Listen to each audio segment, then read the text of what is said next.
So maybe we'll get started here. This is our combined cardiovascular grand rounds and Clement lecture series.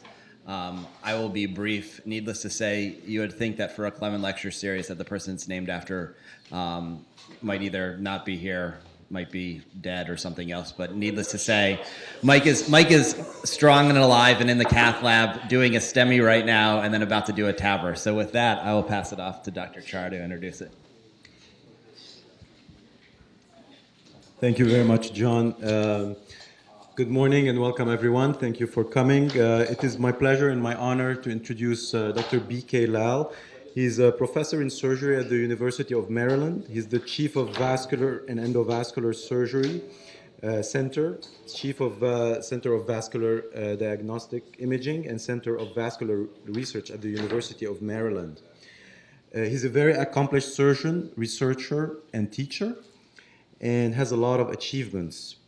I did ask him for his CV, and I got a little booklet, so I was not sure exactly where to start. But I will try to summarize as best as possible.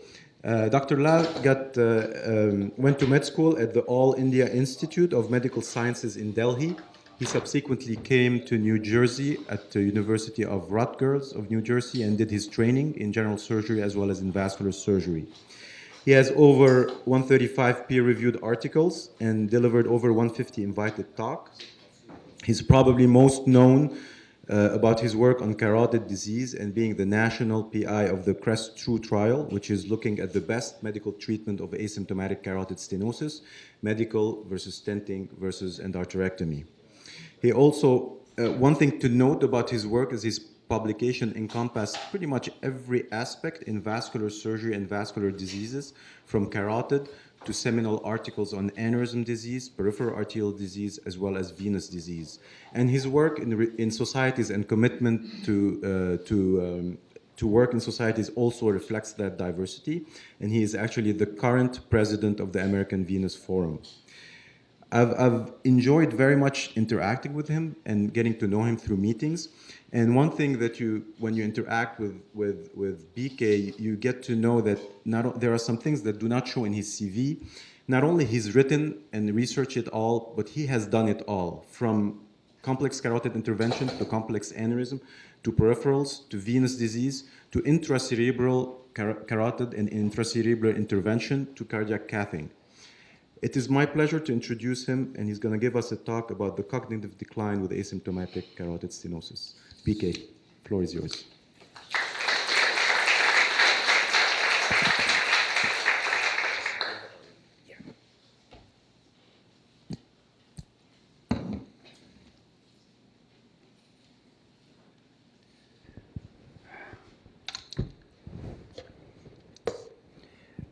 Well, good morning, ladies and gentlemen. It's a wonderful pleasure to be here. I trained, as Cassius just said in his kind introduction, not too many miles away from here in Rutgers with Bob Hobson, who was the PI of CREST-1. For those of you who've been tracking some of the ups and downs of clinical trials in carotid disease. Your phone's interfering. Oh, okay. So just put it on the podium. It works. Now I know why they ask us to turn these off in flights. It actually does interfere. So for me, this is almost like coming home. I've known Dr. Sampio. I've had the honor of knowing him for many, many years, and he's a respected leader in vascular disease, and I have looked up to him and his career. And it's a great pleasure to be here, so thank you, Cassius. Carotid disease has been something that has fascinated me. And more importantly, it's stroke that drove me into this area, this clinical area of investigation. And really, when Cassius said that I have trained in and continue to do intracranial procedures as well as some structural heart work, it's primarily focused on stroke. The reason why I trained in intracranial work earlier on was because of the fear that once you put a stent up here or during putting a stent in the neck, you're going to end up with a lot of embolization, and somebody needs to know how to rescue and remove those atherosclerotic particles. So that's how I went over to Birmingham to train with Camila Gomez many, many years ago. And then, of course, at the same time, there was a lot of interest in paradoxical embolization and stroke associated with PFOs. And so I trained with Gary and Gary Rubin and did a bunch of coronary interventions and some PFOs. And I continued that practice till, of course, the time that some of the trials started showing a lack of benefit of closure. And now things are changing, of course. So we'll see how things go. But really, my focus, my academic as well as clinical focus, has been in stroke prevention and stroke treatment. And hopefully, I'll take you through a little bit of my own journey for the past 10 years that I have made in the management of stroke. These are some of my federally funded investigations, but none of them present any conflicts today. So, how many in the audience have performed interventions on the carotid artery, either endovascular or surgical? And how many have performed interventions on the coronaries?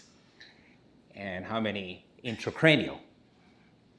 So there are quite a few, I guess, who may or may not agree with this, but Henry Bailey has written arguably the most widely read surgical textbook in the world.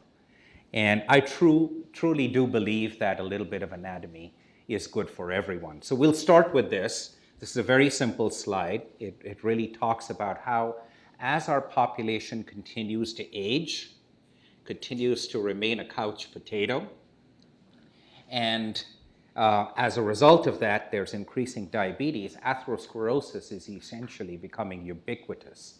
And by the time you hit 65, almost 85% of the population has atherosclerosis somewhere in the body.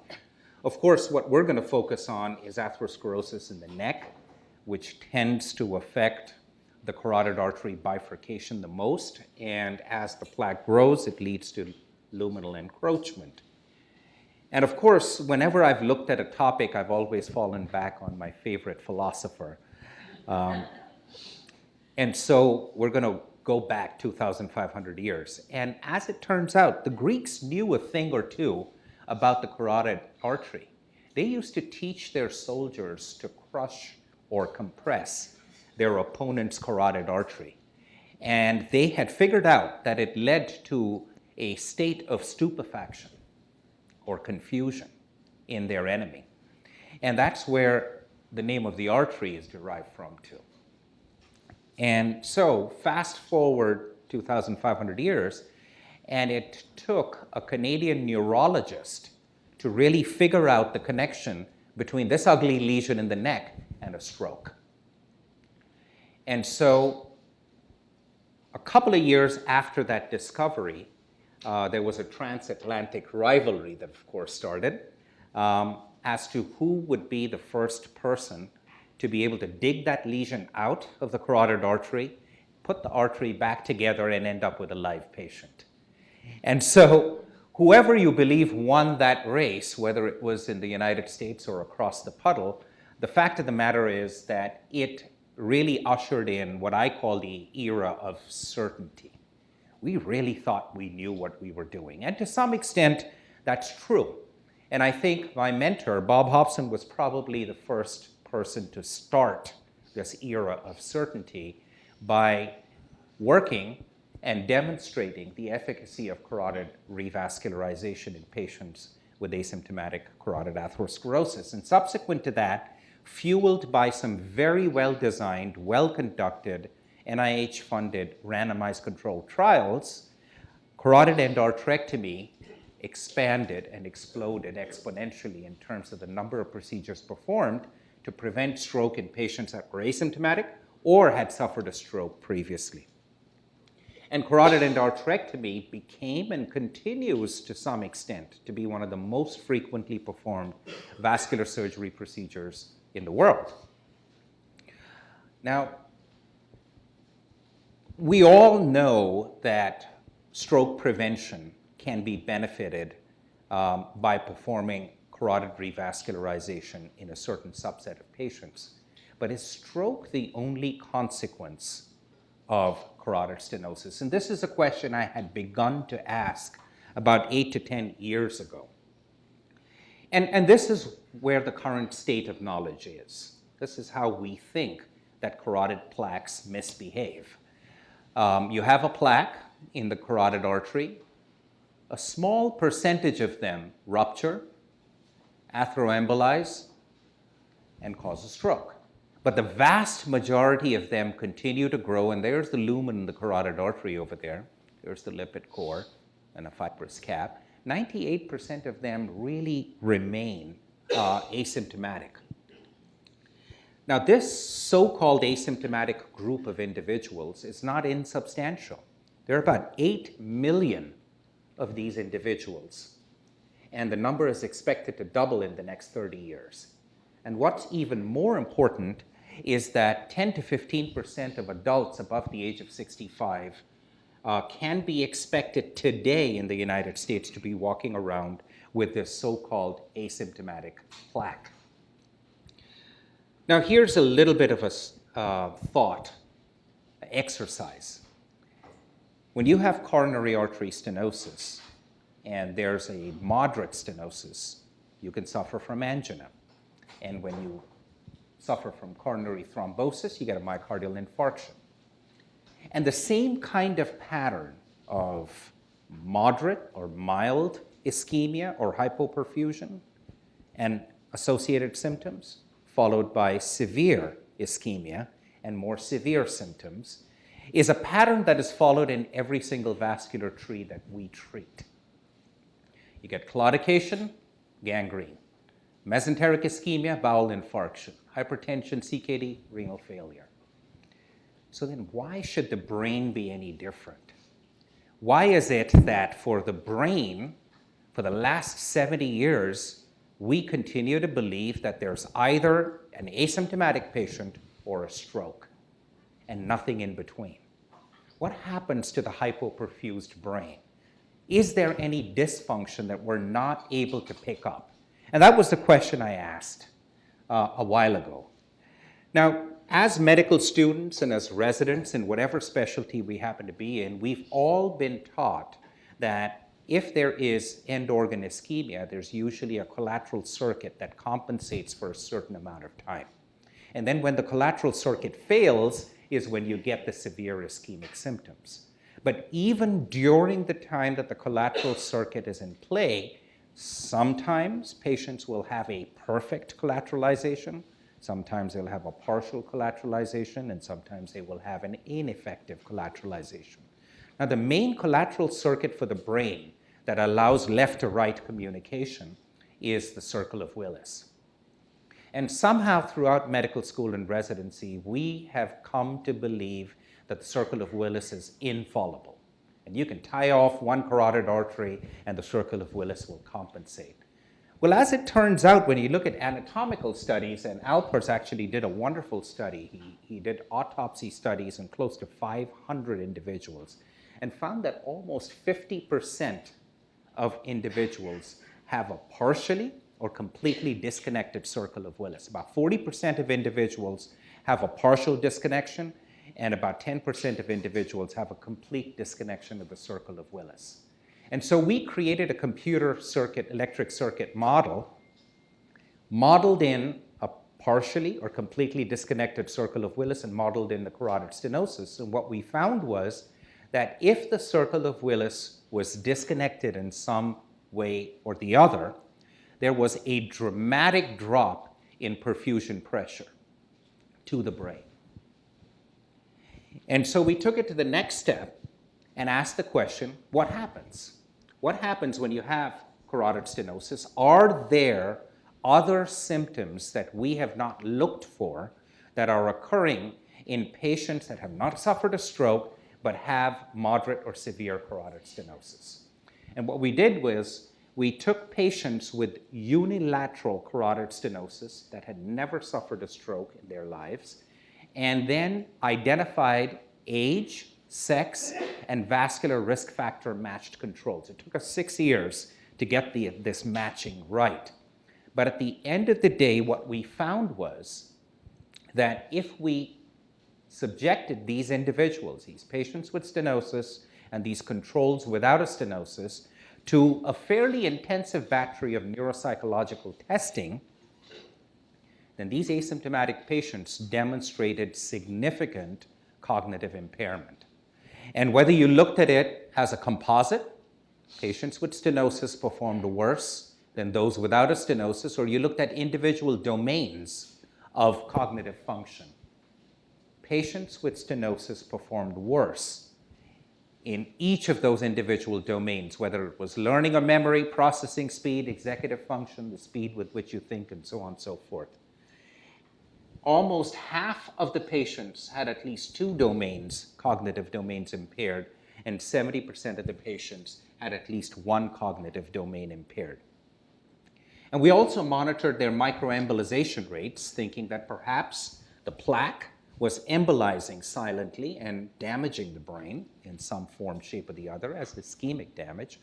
But as it turns out, the microembolization rates were no different among those that had impairment versus those that did not have impairment. So this is not an embolic phenomenon.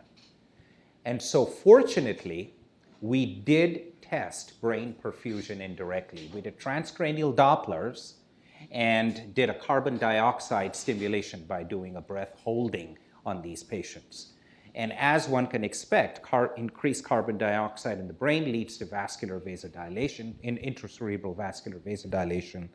And if it is impaired, that is an indirect evidence of impaired brain perfusion. What we found was that almost half of the patients had impaired brain perfusion. And amongst that group, a vast majority of them also had cognitive function impairment. So clearly there were indications based on this particular study that asymptomatic patients do harbor subclinical neuropsychological deficits, and the deficits seem to be associated with brain hypoperfusion rather than atheroembolic brain injury. This, of course, as one can imagine, led to some excitement in the press. However, the bottom line is, what's the point of pointing out that something's broken if you can't fix it? And so we did a small study. In this study, we took about 50 patients and established their neurocognitive function at baseline, and then subjected them to carotid revascularization. Half of them got a carotid endarterectomy, and half of them got carotid artery stenting. And then 6 months later, we tested their neuropsychological function. And at least in this small study, we got a very interesting signal. Regardless of what form of revascularization was used, there was almost a 50% improvement in neuropsychological function in these patients 6 months after the revascularization. Now, that was an association study. What we were interested next is in trying to figure out whether we can actually establish a cause and effect. And this is what we're currently conducting. We're using patient CAT scans to create anatomic models, true anatomic models of the patients, and then inserting duplex ultrasound-based waveforms, so physiological information, so that we can actually measure and compute using computational fluid dynamics wall shear stress, pressure drop, and other hemodynamic parameters occurring as a result of the stenosis. And then simultaneously, we've developed a protocol for timed MR perfusion scanning that can give us an assessment of brain perfusion. And we've taken it to the next step. Here, what you can see is a map showing the difference in perfusion between,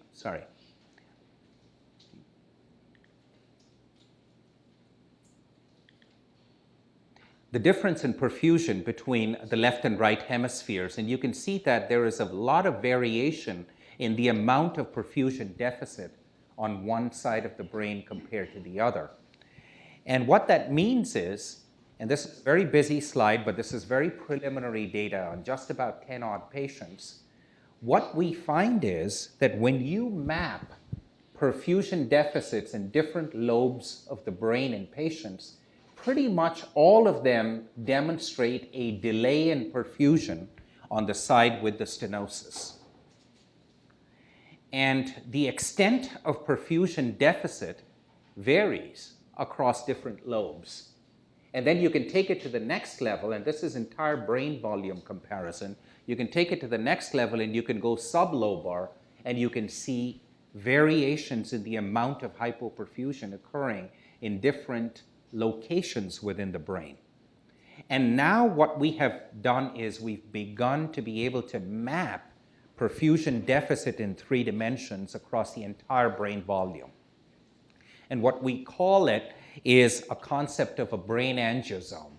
And for those of you who may be familiar with other vascular beds, there is a certain anatomic physiologic linkage in terms of the area of the end organ that is perfused by different arterial trees, even though the collateral circuits overlap.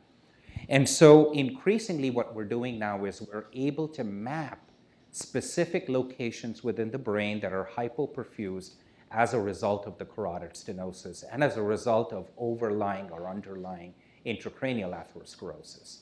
And this has now allowed us to begin to predict what kinds of neuropsychological deficits these patients will have. So as we begin and continue to develop data on this, we'll be able to then provide you results on which kinds of patients are going to actually benefit from some form of intervention as a result of a revascularization. But a little side story that developed a couple of years ago when I was challenged during one of these talks that why is it only neuropsychological deficits? The brain does a whole bunch of things. Why haven't you looked at other aspects of brain function? And so I think based on this motif, you know where I'm going with it, I started looking into the literature as to how does the brain and its lack of perfusion contribute to mobility function? We know that a stroke leads to motor disability and motor dysfunction, but is there some intermediate reduction in mobility function that can occur as a result of hypoperfusion, not necessarily ischemic damage to the brain? And as it turns out, there are indications in the literature. If you take a bunch of regular, healthy, community-dwelling older adults, and you separate them out into those that have brain hypoperfusion, as a result of whatever reasons, chronic hypertension, congestive heart failure, so on and so forth, they tend to walk slower. And you take a bunch of older diabetics, and those that have brain hypoperfusion tend to walk slower. And so we developed a hypothesis that we wanted to test. That asymptomatic carotid stenosis, so-called asymptomatic stenosis, is associated with impairment in physical function, and physical function specifically related to mobility and balance function. And I'm going to digress a little bit over here. This was, to me, an education. I had no idea about these little facts that I put in a box and how much they matter. If you want to cross a 4-lane street, and in the amount of time that is given to you, and it's standardized across the country, in the amount of time given to you during a red light, you need to be able to walk at a pace of 1 meter per second. So keep that 1 meter per second in mind. That's about the average that most adults walk at. Women tend to walk a little faster. And as I discovered, women tend to think a little faster too. And this has been well documented. Right? But by and large, if you want to cross that street without getting knocked over, you need to be able to walk at 1 meter per second. The second fact, and this was published in a JAMA article way back in 1978, and there was an editorial that accompanied it, and geriatricians swear by this and live by this, that gait speed is the single most important predictor of mortality in older adults.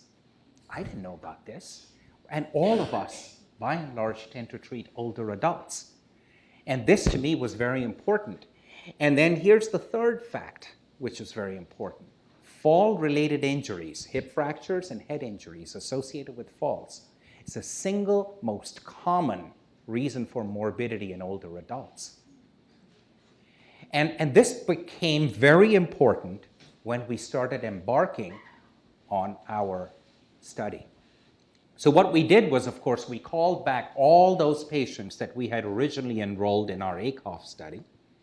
These were patients with asymptomatic carotid stenosis, and then the controls that had age, sex, and vascular risk factor matching.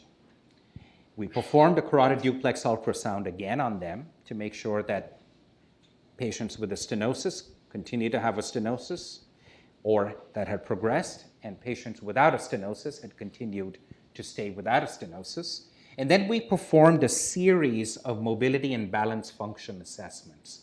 It took about an hour, so this is an exquisite, detailed study. And then we also performed a short version of a cognitive assessment just to make sure that our original findings still persisted in these patients. And then we performed mobility-focused quality of life assessment. So this was not your standard SF-36. This was a little more focused on mobility function.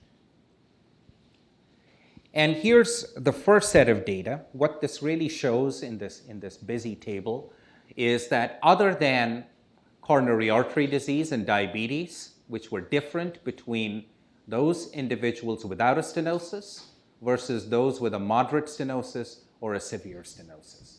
But the bottom line is we had about 80 patients, and about a third of them had either a moderate or severe stenosis, and about 2/3 were without a stenosis. And so that's the comparison you're seeing in these graphs, and I'll walk you through it. Very interesting data. And we're about to publish this. I'm really excited about this.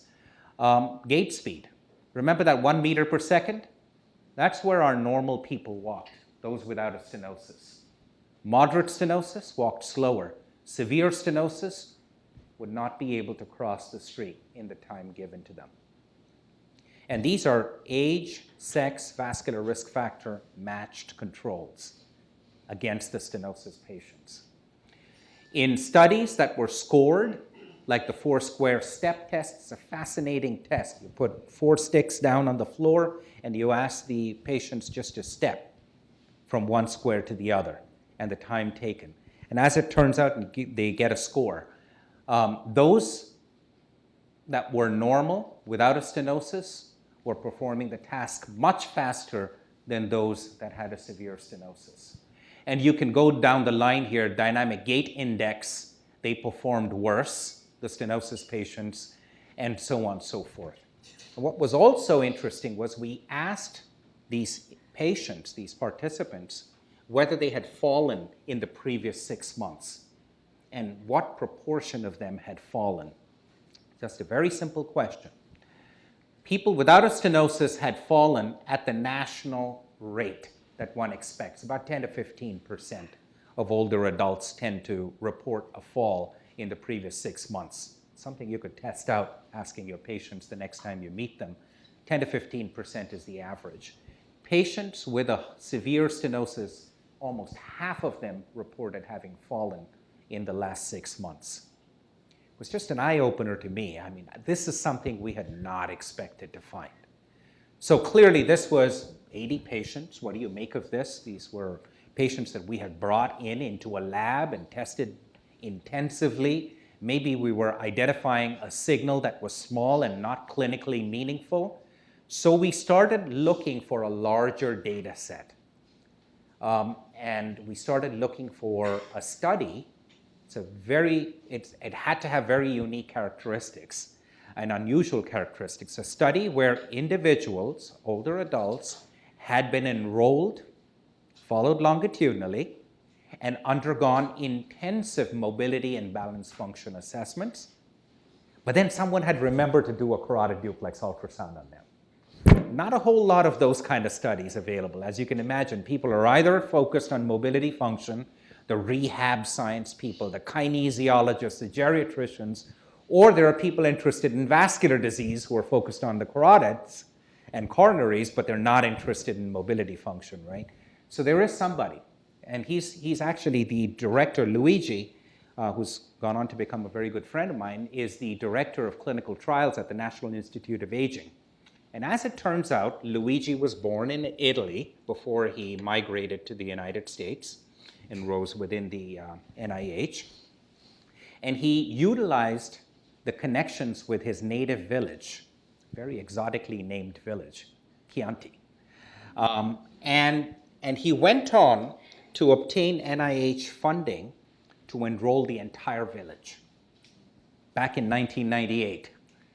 As you can see, that study was initiated in 1998. He enrolled the entire village and has been following them longitudinally with a bunch of exquisitely performed mobility function assessments. And he was smart enough to do a carotid ultrasound on these individuals too. It's not a very large village, but within that cohort, we were able to identify 172 people with asymptomatic carotid stenosis and about 750 without a stenosis. And we looked at their short physical performance battery score, their gait speed, and the time it took for the individual to rise from a chair. And again, we found the same signal. Those with a stenosis performed worse than those without a stenosis, after correcting for age, for sex, as well as for vascular risk factors. Here's a representative graph of what's happening to men and to women. Men without a stenosis were walking much faster than men with a stenosis. Women without a stenosis were walking much faster than women with a stenosis.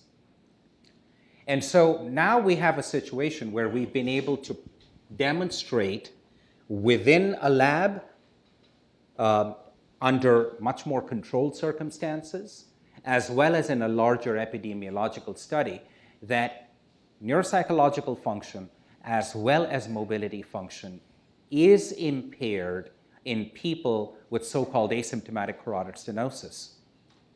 In addition to that, it appears that this is a result of brain hypoperfusion. And it also appears that the patterns of hypoperfusion are unique to each individual.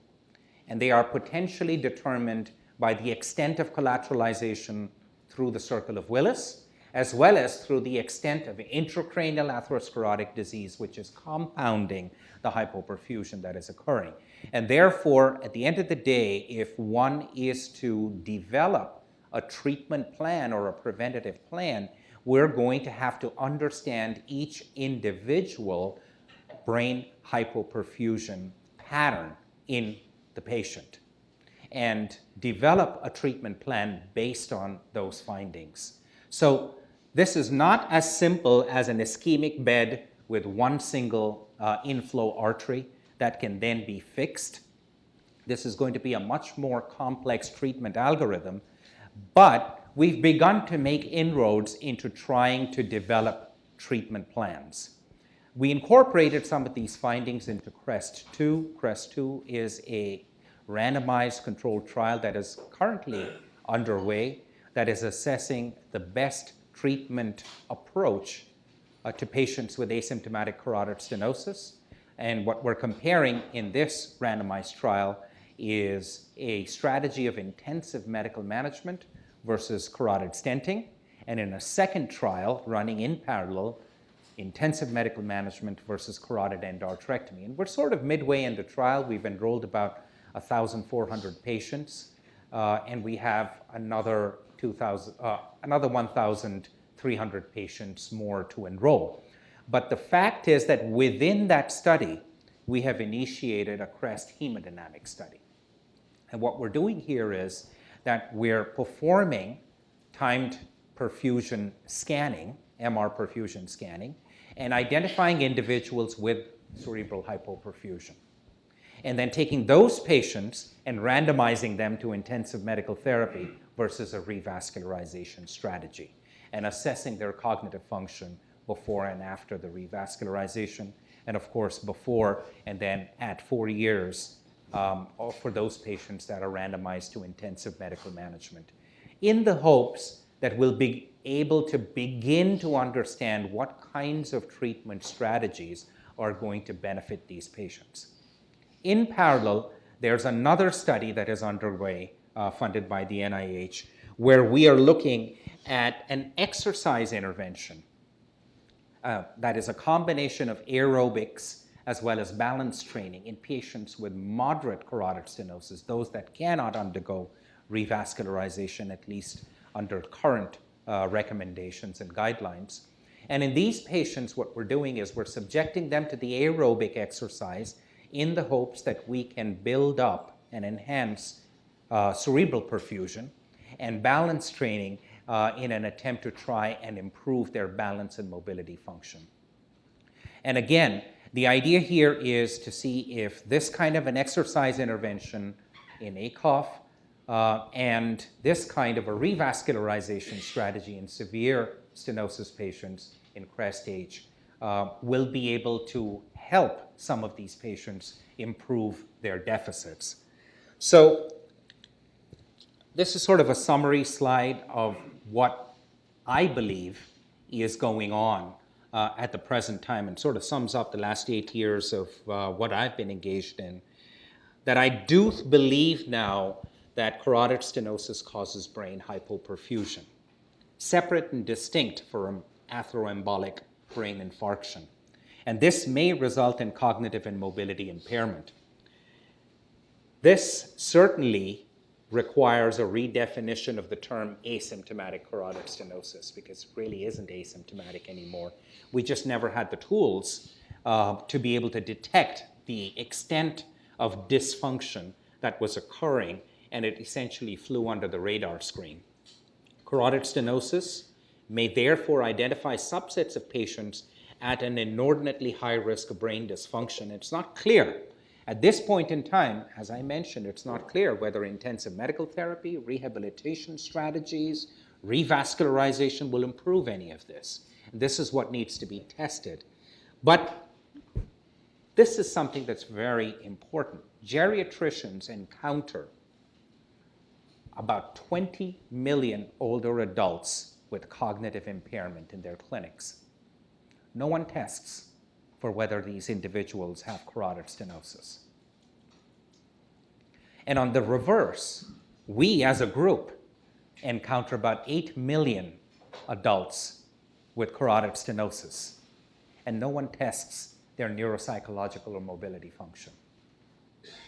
And these kinds of findings may change the paradigm in how these two groups, large groups of individuals, are approached, both in terms of their diagnostic algorithm as well as potentially their therapeutic algorithm. And there are 2 trials, at least at present, that are ongoing trying to answer some of these questions. So I want to thank you for the opportunity to share some of what I've been engaged in the past few years. Is the ACOF series of studies and the CREST series of studies going to be the final word on this? Definitely not. Medicine has a way of humbling you as soon as you begin to become sure that you know and you think you understand what's going on. But for sure, for the coming many years, these will be able to provide some beneficial answers. I could not have done any of this work without the support of a huge host of individuals. This is my CREST family, this is my ACOF family at the university, and this is my Imaging Core family. In case you were wondering, this is not a bout of measles on my lab group. This is part of a Halloween party, and we had dressed up as dominoes. We did win the first prize. But thank you all for your attention. I'll be happy to take any questions.